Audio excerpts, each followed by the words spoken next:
Recently, I had a video request for training your Chihuahua how to stop barking at company when they come over. I thought it was an excellent request since I myself have had this issue. I'm not a dog trainer by any stretch of the imagination. However, I've had Chihuahuas for over 16 years now, and all my experience has taught me a few little things. So, here's what I do to teach my Chihuahuas not to bark at company. Obviously, owning a pet dog means the dog will become bonded with their person or people. And simply because of the nature of canines, their pack animals, they are one of the most loyal pets you can own. Generally speaking, a dog who's well bonded with their person will be extremely loyal and protective. The loyal part is a trait to be rewarded, which in turn makes them more loyal. But the protective part must be closely monitored. In the wild, dogs create their own pack. Within a pack, there is always a specific pecking order, with one dominant male and one dominant female. Sometimes the dominant male and female will be the only ones to rear pups, and the entire pack is expected to participate in the protection of these pups. Any dog who is out of line will be corrected by those in charge. What I've noticed with my Chihuahuas is that it's often second in command who appears the most aggressive and does most of the corrections. First in line for dominance is a highly coveted position, and second line will be loyal and protective of first in command, which often leads to squabbles in the pack while various dogs fight for second in command. The pecking order is generally according to age, but also according to strength and dominant personalities. Some of them are much more passive and simply allow a more dominant dog to take their place in the hierarchy, rather than to fight for it. Much of the evolution of wolves has stuck with canines as we domesticated them. The only difference is that now the dogs view their people as their pet. So if you own a dog, the dog thinks you are a dog also. The dog doesn't know he is owned. He thinks of himself as belonging to this group, as if you are all one pack. Who's the pack leader in your home? Does your dog boss you around? Does your dog try to correct you or snap at you? Or would he snarl at you if you reached for his food while he was eating? If so, it's an indication he views himself as the pack leader and you as a lesser dog. And they also think you are a dog just like them.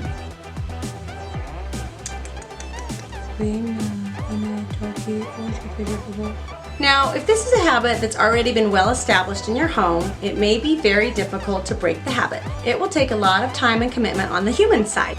Follow-through is imperative. If you're just bringing a new puppy home, this is the perfect time to establish the correct pecking order and show your dog that you are the boss in your den. A pecking order doesn't mean you abuse or hurt your puppy in any way, but we do want to use the practice of behaviorism. Behaviorism is a term used in psychology, which basically equates to good behavior leads to good rewards, and bad behavior leads to undesirable results.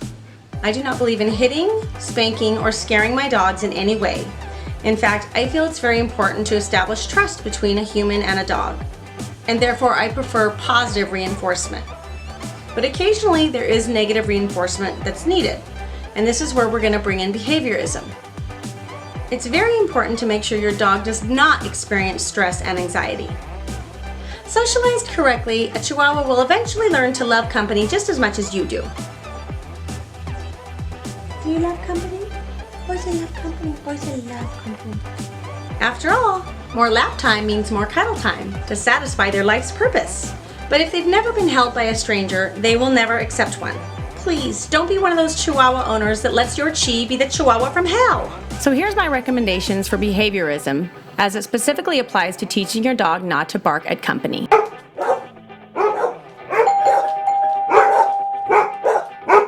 Assuming they've had all their shots and there are no health risks, go ahead and invite friends over. And every time someone knocks on the door or rings, allow your dog to bark momentarily while you greet the person. Instinctively, they will always greet newcomers barking. Please do not try to prevent your dog from following his instincts. That will never work. Barking is going to happen if you have a dog. But once you open the door, the dog must observe your body language and voice tones to see that you, the pack leader, is allowing this person to enter your den. You, not your dog, needs to be the one at the door allowing them in. Your dog should be behind you. If they're in front, they'll think they're the leader. During the first exercises, do not pick up your Chihuahua when you answer the door, because Chihuahuas love to be held. Literally, they were bred as lapdogs. Cuddling is their job. So holding them when company comes over rewards their instincts to bark. Rather than hold him, let him watch you from a distance. As you greet your company, invite them in and have them sit on your couch. Your Chihuahua may be a little jealous since he probably views that as his couch, but let him watch nonetheless.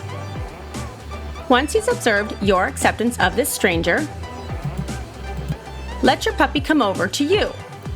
You pick him up and hand him to the stranger. Yep, you heard right. Simply allowing the stranger to hold the Chihuahua lets him know that his job is not to protect you from the stranger. His job is to also accept this stranger into the pack. If your dog behaves aggressively towards a stranger, or cowers in the corner, or continues to bark, simply put him out, where he has no contact with his own pack any longer. Make him stay away from his beloved pack for the entire time company is at your house. Then try again later. Be consistent with this activity for as long as it takes. Now, this doesn't in any way mean your dog will stop barking when company comes over. Of course, every time the doorbell rings, they will bark. But it's important for them to know you are the one who decides who enters your home or not. You are the one who protects your pack. You are the one who decides if a stranger should be barked at.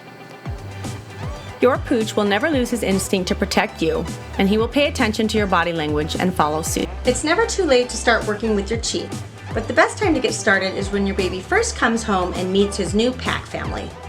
Happy socialization!